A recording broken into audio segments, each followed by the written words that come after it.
नमस्कार माझ्या प्रिय शिक्षक बंधू आणि भगिनींनो, मी प्राध्यापक मारुती विठ्ठल शेळके आपल्या सर्वांच्या लाडक्या व्यासपीठावर अर्थात शेळके मास्टरमाइंड अकॅडमीच्या या व्यासपीठावर सहर्ष असे स्वागत करीत आहे। बर 23 नोव्हेंबर 2025 ला जी शिक्षक पात्रता परीक्षा म्हणजेच TET टीचर्स एलिजिबिलिटी टेस्ट ही परीक्षा झाली। या परीक्षेची अंतिम उत्तरसूची आलेली आहे आणि त्यामध्ये अनेक सुधारणा आहेत, अनेक चुका आहेत, अनेक दुरुस्त्या आहेत, त्यावर आपण प्रूफसह बोलत आहोत। काल एक अतिशय महत्त्वाच्या मुद्द्यावर एका महत्त्वाच्या प्रश्नावर आपण सुधारणा सुचवली होती आणि परीक्षा परिषदेने अगदी कालच्या सणाची सुट्टी असताना सुद्धा लगेच त्यामध्ये सुधारणा करून अधिसूचना काढली। त्याबद्दल परीक्षा परिषदेचे मनापासून आभार। मात्र अजून काही सुधारणा आहेत आणि त्या सुधारणा आपल्याला दुरुस्त करून महाराष्ट्रातील सेवेत असणारे किंवा नव्याने सेवेत येऊ पाहणाऱ्या सर्व शिक्षक बांधवांना आणि भगिनींना या सर्व अचूक सुधारणा करून द्यायच्यात, जेणेकरून परीक्षा परिषदेवरचा विश्वास या महाराष्ट्राचा सर्वांचा बसायला पाहिजे। जर या चुका तशाच ठेवल्या, सुधारणा तशाच ठेवल्या तर पुढील काळामध्ये सुद्धा परीक्षा परिषदेकडून चांगल्या कामाची अपेक्षा राहणार नाही। आणि मला अपेक्षा आहे की परीक्षा परिषद या सर्वांच्या प्रयत्नाला, या सर्वांच्या अभ्यासाला, कष्टाला न्याय मिळवून देईल।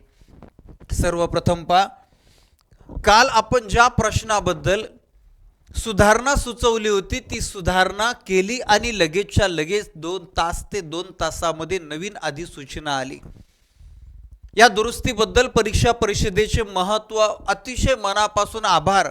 मात्र अजून काही महत्त्वाच्या करेक्शन आहेत, त्यातला एक अतिशय महत्त्वाचा प्रश्न आहे आणि तो कोणता आहे तर भाषा निवडीबद्दलचा। आता तुम्ही म्हणाल भाषा निवडीबद्दलचा काय प्रश्न आहे बा, तो तर फॉर्म भरायच्या टायमाला सांगतो।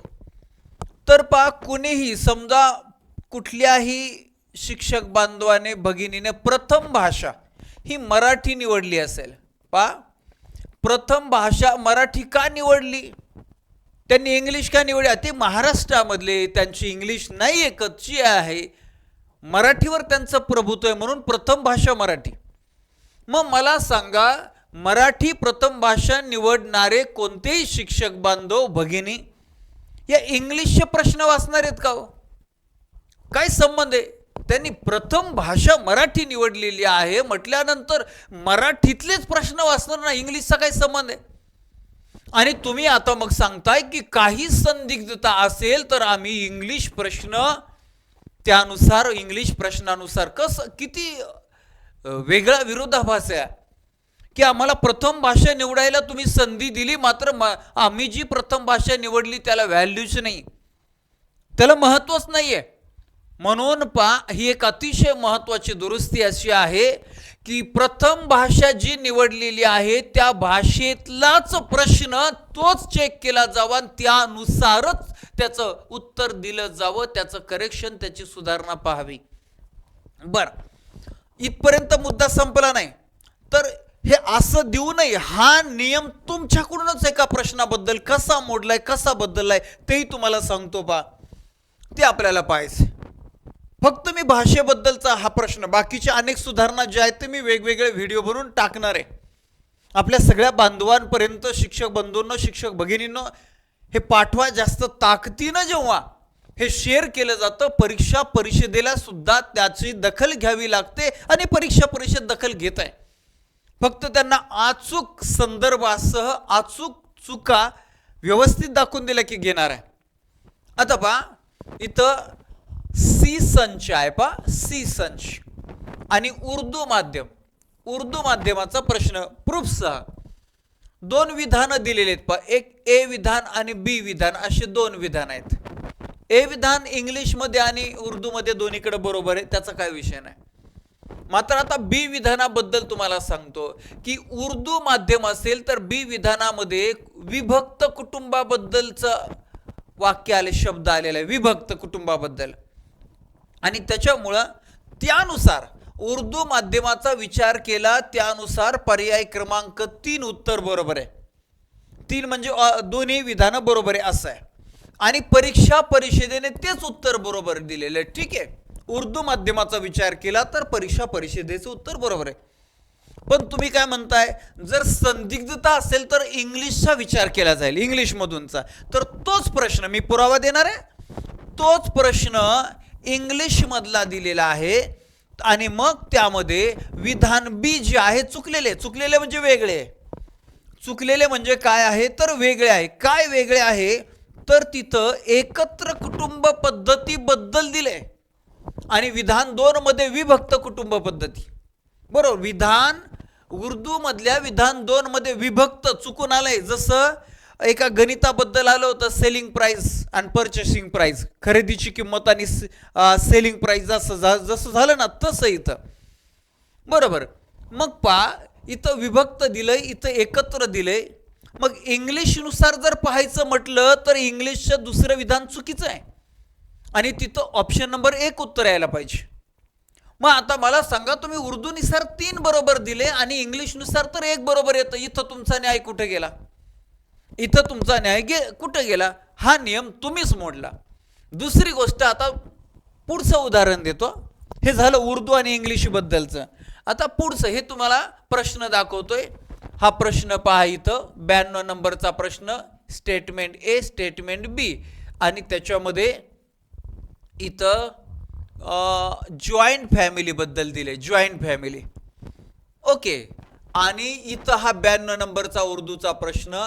या बी विधानामध्ये मात्र विभक्त कुटुंब पद्धतीबद्दलची माहिती दिली. झाला तुमचा हा नियम तुम्ही तपासून पाहावा, जाणकारांना दाखवावा.